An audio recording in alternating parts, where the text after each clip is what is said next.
Sit down, sit down. Thank you, sir. अभी कौन सा बेल है? Science classes. Science classes. Yes, sir. यानी कि साइंस है। Yes, sir.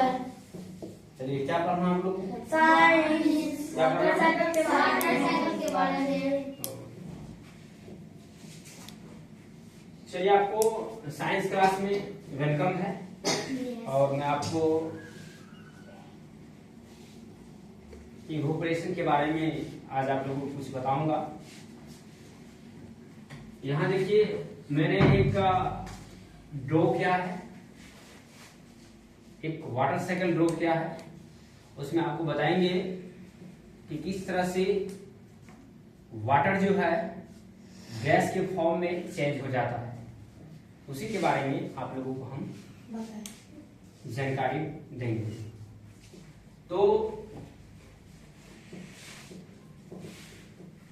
इवोपरेशन क्या होता है, कोई बता सकते हैं? What is evaporation? कोई बता सकते हैं इवोपरेशन क्या होता है? क्या होता है? वाष्पीकरण। वाष्पीकरण होता है। सिर्फ यानी कि इवोपरेशन में क्या होता है? वाष्पीकरण होता है। यानी कि वाटर जो रिवर्स में होता वह कैसे वाष्प में बदल जाता है और फिर से बादल के रूप में आ जाता है। उसी के बारे में आप लोगों को एक विस्तारित रूप से एक्सटेंड फॉर्म में आप लोगों को आज आपके सामने में बताऊंगा। ठीक है? Yes, sir. तो आप लोग गौर से सुनिएगा। ये देखिए मैं आपको एक डायग्राम के द्वारा आप लोगों को समझाने जा रहा हूं, जो गौर से आप लोग देखिएगा और सुनिएगा। ये सन है, क्या है? सन। और ये सी है, क्या है? सी। सन के पास हीट होता है। क्या होता है? हीट। सन के पास क्या होता है? हीट। सन के पास हीट होता है। जैसे ही सन का जो सनलाइट है वह सी में पहुंचता है तो वाटर जो होता है ना वह ऊपर की ओर वाटर वेपर के रूप में गैस के फॉर्म में चले जाता है, यानी कि स्काई में चले जाता है। और स्काई में जाने के बाद जो है क्लाउड के फॉर्म ले लेता है। किसके फॉर्म ले लेता है? क्लाउड के फॉर्म में ले लेता है, यानी कि बादल के रूप में बदल जाता है। समुद्र से पानी को ऊपर की ओर ले जाता है सनलाइट। जैसे ही सन का हीट पड़ता है सी में तो वाटर हीट होकर के उस गैस के फॉर्म में क्लाउड में बदल जाता है। किसमें बदल जाता है? यानी कि जैसे ये सनलाइट यहाँ हीट करेगा ये पानी गैस में बदल जैसे हीट करेगा ये क्लाउड में बदल जाएगा। किसमें बदल जाएगा? ये क्लाउड में बदल जाएगा। और ये क्लाउड के बाद उसके बाद बारिश, जैसे ही क्लाउड बनेगा उसके बाद फिर से क्लाउड वाटर लिक्विड के फॉर्म में आ जाएगा, यानी कि रेन के फॉर्म में आ जाएगा। समझ रहे हैं ना? Yes, sir. तो मैं इवोपरेशन होता है क्या इसके बारे में पहले हम लोग जानेंगे कि इवोपरेशन होता है क्या। इवोपरेशन यानी कि वाष्पीकरण। क्या होता है? वाष्पीकरण। उसके बारे में हम लोग पहले जानेंगे और उसके बाद आपको डायग्राम के माध्यम से अच्छी रूप में आपको मैं समझाने का कोशिश करूंगा, लेकिन आप लोग समझिएगा। इवोपरेशन यानी कि the process in which the physical form liquid to gas is called evaporation. मैंने यहाँ पे लिखा भी है the process in which water change its physical form from liquid into gas, यानी कि ये जो सी है इसमें लिक्विड फॉर्म में वाटर है। Yes, sir.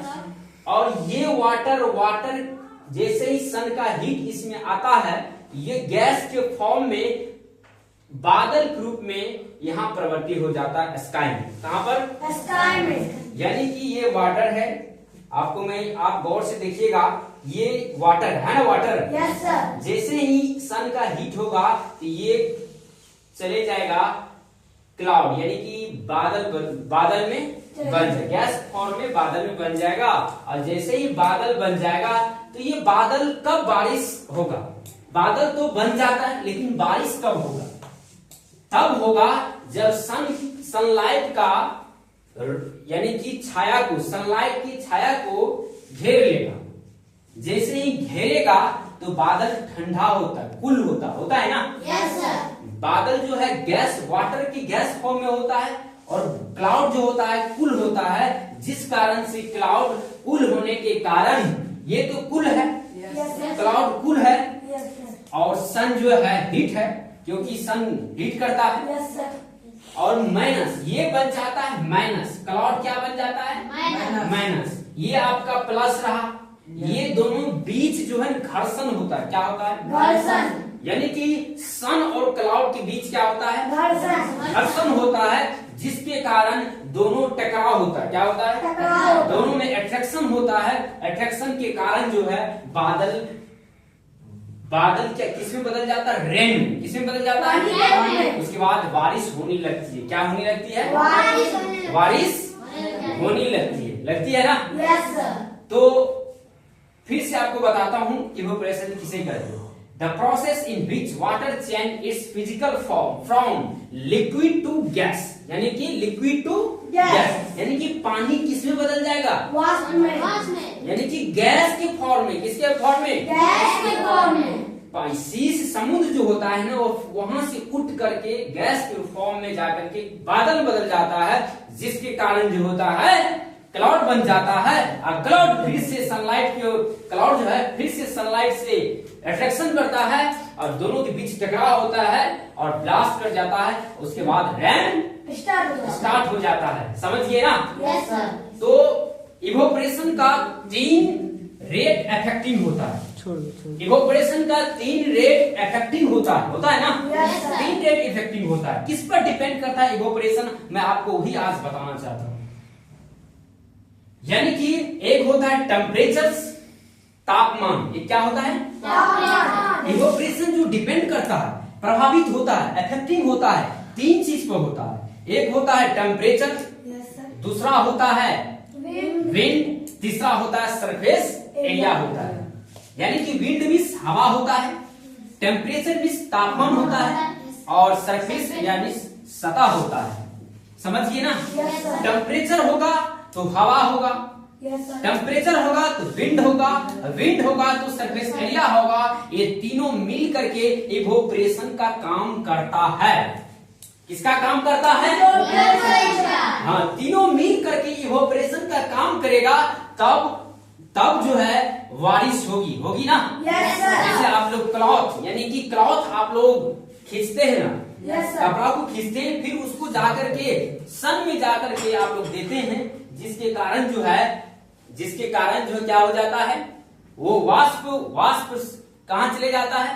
आकाश में चले जाता है। आकाश में जाने के बाद फिर से क्या हो जाता है? बारिश।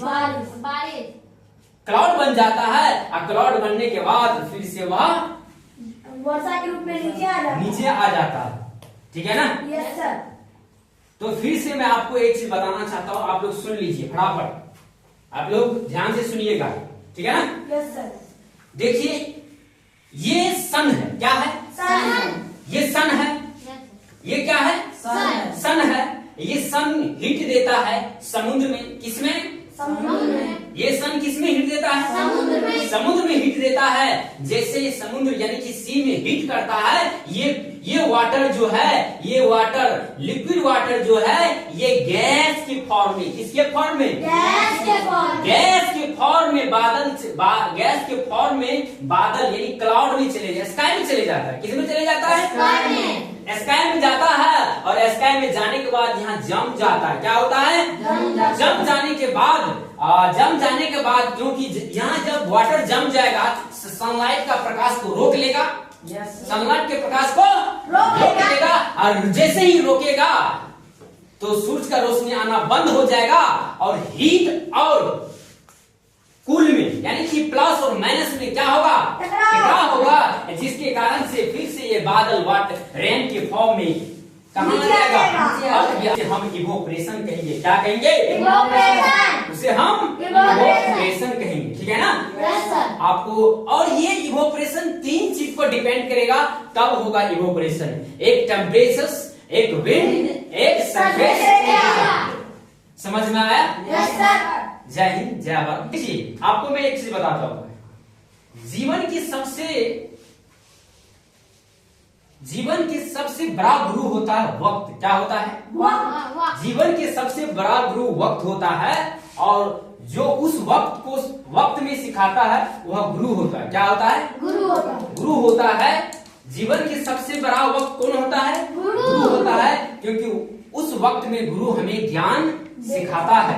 इसीलिए हम लोग जब भी क्लास में पढ़े और जब भी क्लास में रहे तो ध्यान एकाग्रित करके आप क्लास में समझने का कोशिश करेंगे। ठीक है ना? Yes sir. Thank you. चलते समय रोड पर और पढ़ते समय बोर्ड पर ध्यान हमेशा रखना चाहिए। आप लोग ख्याल रखिएगा। ठीक है ना?